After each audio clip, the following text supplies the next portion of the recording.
बच्चा बुजुआ जानकी FM सुने बच्चा बुजुआ जानकी FM सुने बच्चा बुजुआ मिथिलांचल गर्व जानकी FM 106 मेगाहर्ट्ज। नमस्कार, जानकी FM 106 मेगाहर्ट्ज तक जानकी समाचार में अपने के स्वागत है। इस राजन से सुनल जाओ समाचार। एक नुका मुख्य समाचार।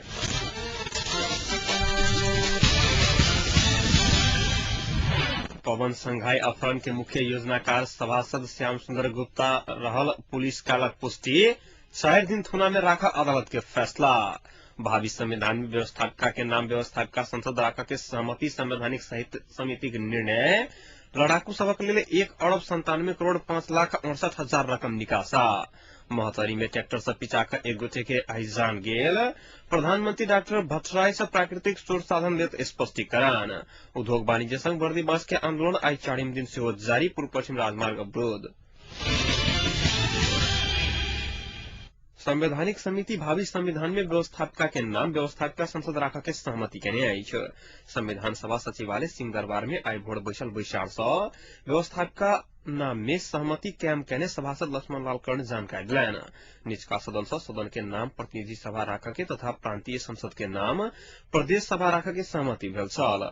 ऐसा पहले माओवादी असंतुष्ट रहल प्रतिनिधि सभा के नव जनप्रतिनिधि सभा राखा पर अड़ान रखला बाद सहमति जुटल नहीं सका छल। माओवादी मुख्य सचेतक देव गुरुंग जन संविधान में जोड़ देव केंद्रीय समिति के निर्णय रहला के कारण संपत्ति के अधिकार लगाए तक विवाद विषय में छलफल शुरू नहीं भेल बतौने छलाह।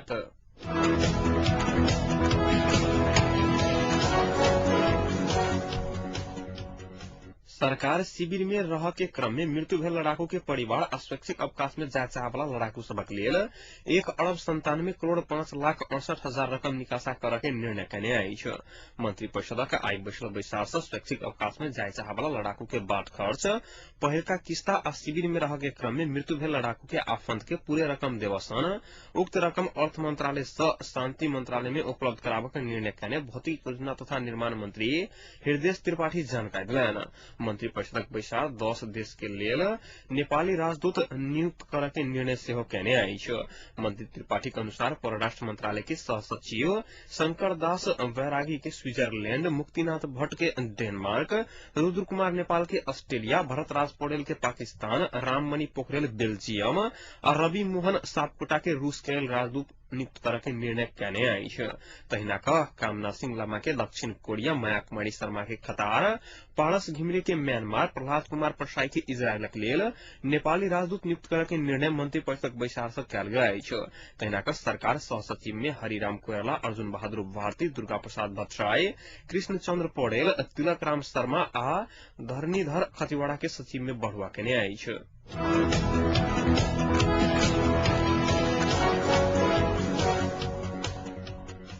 पुलिस व्यापारी पवन संघाई के अपहरण के मुख्य योजनाकार सभासद श्याम सुंदर गुप्ता रहल पुष्टि केलक अछि। आई राजधानी में पत्रकार सम्मेलन कऽ प्रहरी अपहरण के योजना गुप्ता बनौने पुष्टि केने ऑडियो आ वीडियो सार्वजनिक कला बाद अपहरण के मुख्य योजनाकार गुप्ते रहल पुष्टि भेल अछि। प्रहरी गुप्ता के केने टेलीफोन के बातचीत, संघाई के बंधक बनौने घर आ अपहरण में संलग्न अन्य व्यक्ति सब के सूची सार्वजनिक केने अछि। पुलिस सभासद गुप्ता अपहरणकारी सब बीच इंद्र गुरुंग, अमीर आचार्य, विकास तमांग आ किशोर पांडे के पत्रकार सम्मेलन में उपस्थित करौने छल। प्रहरी के अनुसार ओ सब व्यापारी पवन संघाई के 80 लाख रुपया असुलने छल। अपहरण के योजनाकार गुप्ता सहित अपहरणकारी सब के हनुमान ढोका में राखल गेल अछि। काठमांडू जिला अदालत व्यापारी अपहरण में संलग्न रहल आरोप में पकड़ाव पड़ल सभासद तथा पूर्व मंत्री श्याम सुंदर गुप्ता के आई 4 दिन थुना में राखा के अनुमति देने अछि। मुदा सभासद गुप्ता कहलन जे अपना ऊपर लगाओल गेल आरोप के अस्वीकार करैत राजनीतिक प्रतिशोध में फंसावा के षड्यंत्र भ रहल बतौने छथि।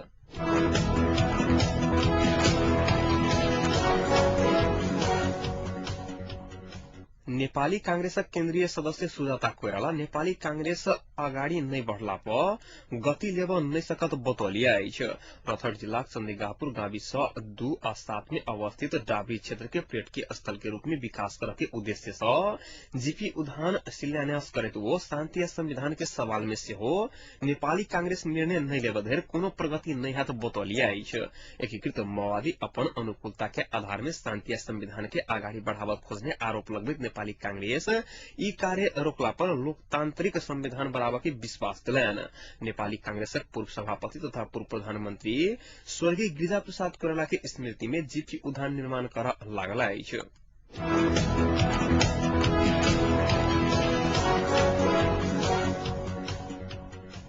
बेलायती सेना दोसर चरण के सैनिक कटौती के घोषणा केला बाद गोरखा ब्रिगेड में रहल 400 नेपाली के सेहो जागिर खतरा में पड़ल अछि। ई चरण 2009 से बेलायती सेना के जागिर छोड़ पर बाध्य करत ओहि में से 400 नेपाली गोरखा सब सेहो पड़ल बेलायती दूतावास विज्ञप्ति जारी क जनौलक अछि। दूतावास जनौने अनुसार जागिर छोड़ा वाला सब में 12 महीना के सूचना देल जायत आ वो सब गैर सैनिक जीवन यापन के लिए रोजगारी सहित विशेष कार्यक्रम लाल जायत।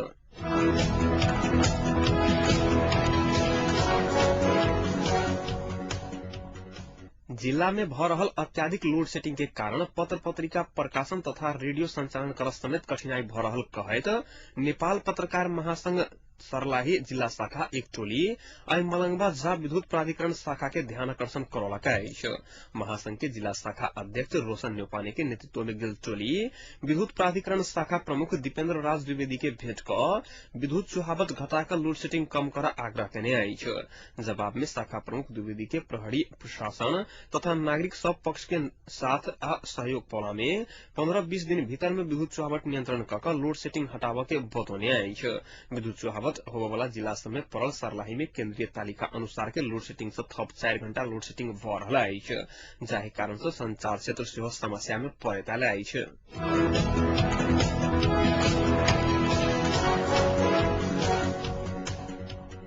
उद्योग वाणिज्य संघ बर्दीबांस के आंदोलन आई 4 दिन सेहो जारी रहल। आंदोलन के थप सशक्त बनाव आई पूर्व पश्चिम राजमार्ग में 9 घंटा चक्का जाम सहित बर्दीबांस बाजार पूर्ण रूप में बंद के आह्वान कयल गेल छल। उद्योग वाणिज्य संघ के अगुवाई में आई 8 पैसा पूर्व पश्चिम राजमार्ग सहित बर्दीबांस बाजार पूर्ण रूप में बंद कराओल गेल छल। बर्दीबांस में काल्हि बैसल सर्वपक्षीय बैसार के निर्णय अनुसार आई भिनसरे से साँझ 5 बजे धरि पूर्व पश्चिम राजमार्ग सहित बर्दीबांस बाजार पूर्ण रूप में बंद करे के निर्णय कयल गेल छल। बंद के क्रम में प्रेस, दूध, दवाई दुकान, पर्यटक, कूटनीतिक नियोग, विवाह, एम्बुलेंस आ सब वाहन सहित सवारी साधन समेत कोनो प्रकार के रोक नहीं लगाओल गेल बताओल गेल अछि। अपना सबके मांग पूरा नहीं भेला पर आई पुनः थप संघर्ष के कार्यक्रम घोषणा कयल जात ओ सब बतौने अछि। नेपाल सरकार आर्थिक वर्ष 2067-68 में काठमांडू उपत्यका भीतर थप 13 स्थान आ उपत्यका बाहर थप 13 स्थान में करदाता सेवा केंद्र स्थापना करे के निर्णय केने छल।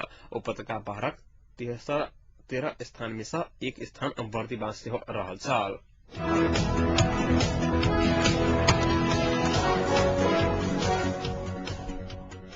महतरी जिलाक सोनोखड़ा में ट्रैक्टर से पिछा के एक गोटे की मृत्यु भेल अछि। पड़ौल से भोज खाक फिरता आबि रहल ट्रैक्टर अनियंत्रित भेलाक बाद ओहि पर सवार रहल पिपरा 5 के उपेंद्र कापड़ी ट्रैक्टर के चपेट में पड़ला बाद घटनास्थल पर मृत्यु भेल छल। एक 3936 नंबर के ट्रैक्टर पर सवार वो सब प्रसिद्ध शक्तिपीठ पड़ौल नाथ से पूजा पाठ क फिरता आबि रहल छल।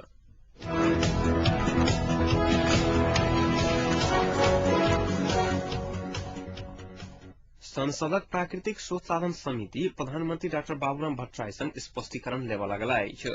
आई समिति के कार्यालय सिंहदरबार में बैसल बैसार ललितपुरक अवैध ढुंगा खानी बंद करबा लेल बेर बेर देने निर्देशन कार्यान्वयन नहीं भेल कहैत समिति बैसार बजाक स्पष्टीकरण लेवा के निर्णय केने अछि।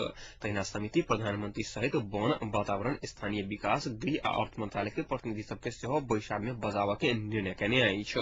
अवैध ढुंगा खानी बंद करबा के लेल प्रधानमंत्री के देने निर्देशन के कोनो व्यवस्था नहीं कयल गेल बताओल गेल अछि।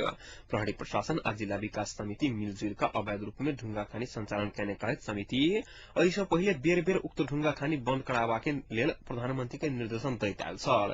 ललितपुरक लेल में संचालन भ रहल उक्त अवैध ढुंगा खानी बंद करक लेल एहिसँ पहिले सर्वोच्च अदालत निर्देशन देने छल।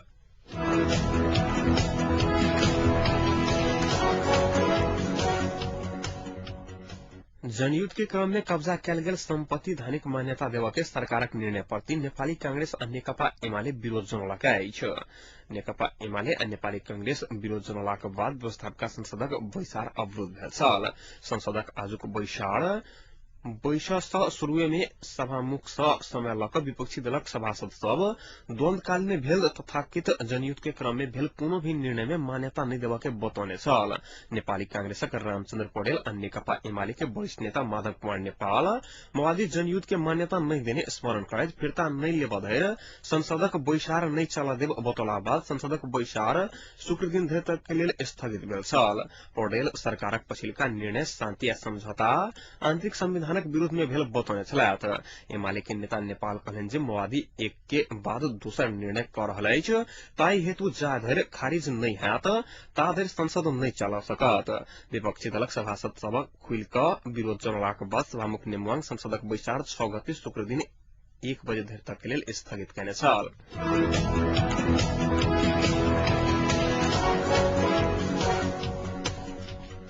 तापक्रम एखन जनकपुरक तापक्रम 16 डिग्री सेल्सियस रहला अछि।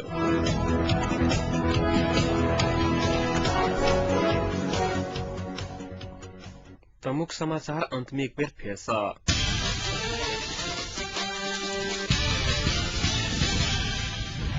पवन संघाई के अपहरण के मुख्य योजनाकार सभासद श्याम सुंदर गुप्ता रहल पुलिस कयलक पुष्टि। 4 दिन थुना में राखा अदालत के फैसला।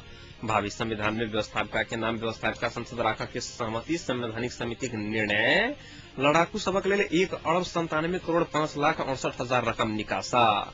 महतरी में ट्रैक्टर से पीछा कर एक गोटे के जान गेल। प्रधानमंत्री डॉक्टर भट्टराई से प्राकृतिक स्रोत साधन लेत स्पष्टीकरण। उद्योग वाणिज्य संघ बर्दी मास के आंदोलन आई 4 दिन से जारी। पूर्व पश्चिम राजमार्ग अवरोध। अहिक संग एखनुका जानकी समाचार एतै सम्पन्न होइत अछि। पुनः जानकी समाचारक संग उपस्थित रहबेटा करब। ताधरि सुनते जानकी एफएम 106 मेगाहर्ट्ज। नमस्कार।